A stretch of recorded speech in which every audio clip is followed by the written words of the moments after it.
Cette semaine a eu lieu le sommet pour l'action de l'intelligence artificielle à Paris, un moment où des startups, décideurs et hommes d'affaires se sont réunis autour d'événements visant à renforcer l'action internationale en faveur d'une intelligence artificielle au service de l'intérêt général. Et pour l'occasion, on va consacrer tout cet épisode à l'intelligence artificielle, majoritairement en France, mais aussi à l'international.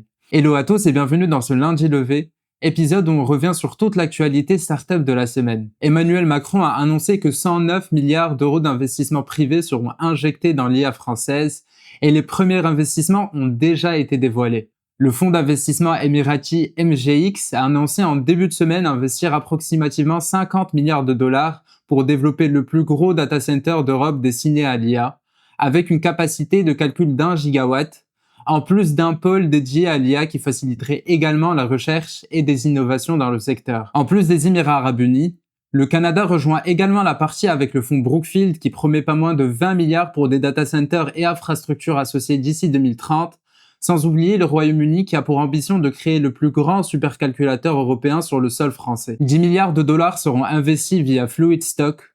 Plus d'informations seront à venir. Enfin, d'après l'Elysée, la spécialiste du cloud Evrock va construire un centre de données à Mougins.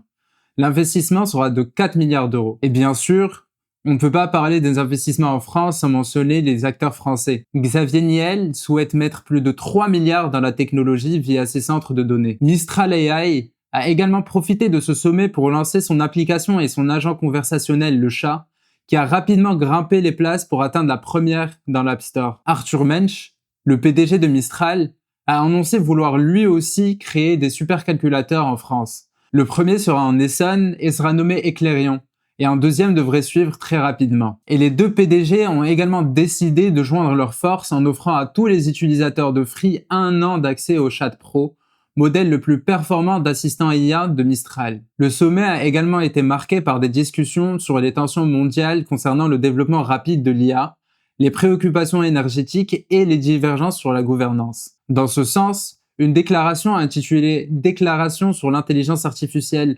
durable et inclusive pour la population et la planète » a été proposée, visant à promouvoir une IA ouverte, inclusive, éthique et durable.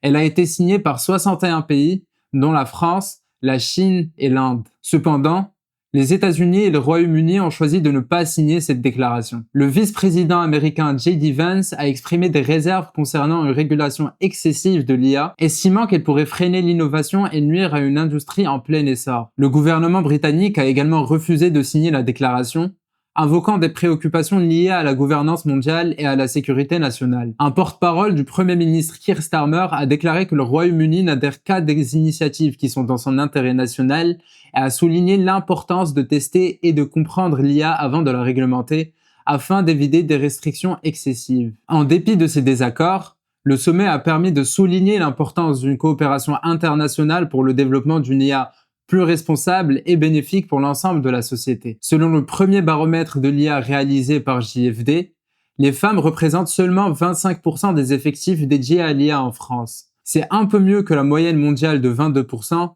mais en dessous de la moyenne européenne qui est de 26,3%. Au niveau des postes de direction, la situation est similaire.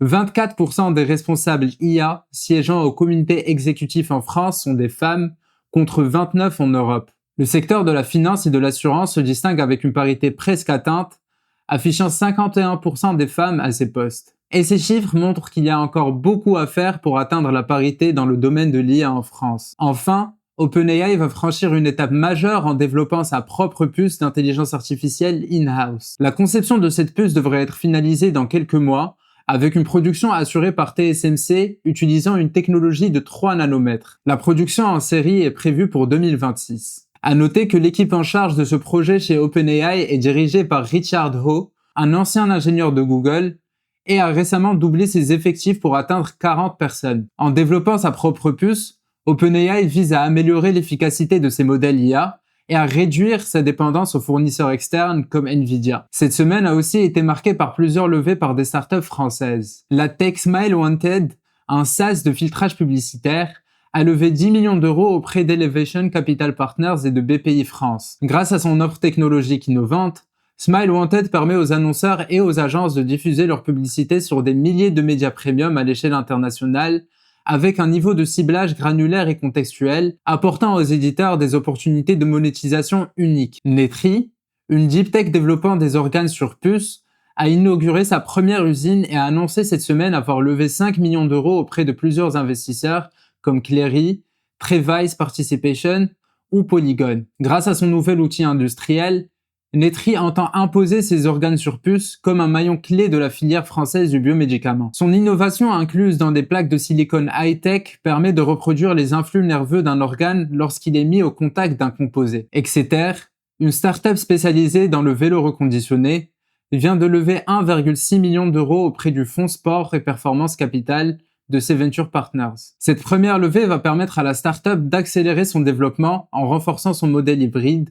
combinant une marketplace digitale et un réseau d'ateliers physiques. Avec cet investissement, Exeter prévoit d'étendre son réseau d'ateliers sur tout le territoire, d'enrichir sa plateforme en ligne et de continuer à innover avec des solutions comme Code Vélo, la référence de la cotation des vélos d'occasion. Toujours dans l'impact, la start-up nantaise Spiral vient de lever 1,7 million pour sa plateforme dédiée à la seconde main. Spiral connecte les marques et les distributeurs au marché de l'occasion en s'appuyant sur l'intelligence artificielle. Cette levée de fonds précise va permettre à Spiral d'accélérer la mise en œuvre et la diffusion de sa solution en investissant dans le développement du produit, de leur technologie et de leur IA afin de satisfaire à la demande des retailers. Fraction, une fintech spécialisée dans la tokenisation et la fractionnalisation d'actifs réels via la blockchain, a développé 1,1 million d'euros auprès d'investisseurs stratégiques, dont Cabrit Capital, Tezos Foundation, Vox Capital, ainsi que des business angels renommés. Lancée en 2020, Fraction a d'abord ciblé le marché B2C avant de pivoter vers le B2B2C. Elle propose désormais une infrastructure technologique en marque blanche aux acteurs institutionnels souhaitant développer des solutions d'investissement fractionnées. Cette levée de fonds permettra à Fraction d'accélérer le développement de sa plateforme technologique et d'étendre son offre à de nouveaux partenaires, notamment en Suisse et à Dubaï. Contact, la start-up grenobloise spécialisée dans la gestion des crises et la sécurisation des infrastructures sensibles, a levé 1,3 million d'euros. Cette levée comprend 780 000 euros en equity par 50 Partners, Kappa Invest ou Grenoble Angels, complété par un effet de levier bancaire de 520 000 euros obtenu auprès de BPI France, Banque Populaire et BNP Paribas. Avec cette levée de fonds, l'entreprise prévoit d'accélérer son développement à l'échelle nationale en renforçant ses investissements en recherche et développement et en étendant la commercialisation de sa solution à un plus grand nombre d'établissements scolaires et d'entreprises. Au total, les startups de la French Tech ont levé plus de 20 millions d'euros cette semaine. Merci à tous d'avoir regardé ce premier épisode, et à la semaine prochaine pour un autre lundi levé. C'était Anas, et à la prochaine.